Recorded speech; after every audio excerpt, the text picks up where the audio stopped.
हमारे प्रशासन से रिक्वेस्ट है कि प्लीज, ये हमारी जान है, इन पे लाठी चलती है तो लगता है खेसारी को लग रही है। लेकिन वो तो ठीक बा, लेकिन तू लोग गड़बड़ावा मत, तू लोग कम नहीं खो, खोदा खोदी करत रहता तो का होई।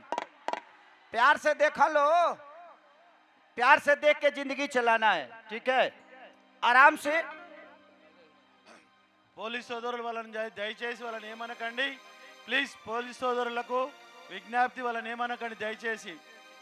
అభిమానుల వాళ్ళు, అభిమానంతో వచ్చిన వాళ్ళు, సిఐ గారు, ఎస్ఐ గారు అందరు చెప్తా ఉన్నా, ప్లీజ్ వాళ్ళని ఏమనకండి, ఒక దెబ్బ తలగొదాలకు.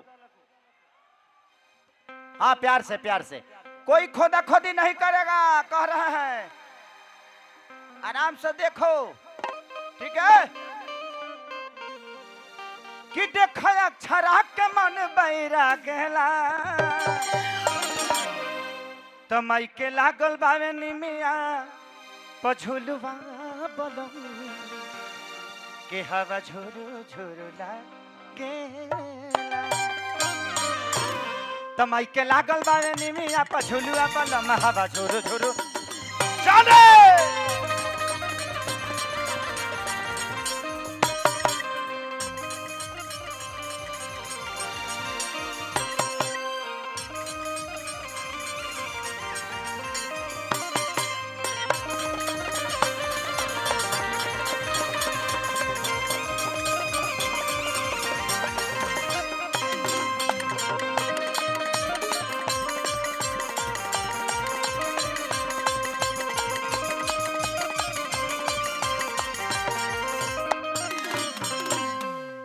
वाह, एंगा ठीक बा, का करबा लो, तू लो नया बड़ा, हम उतार लो खातिर नए बनी।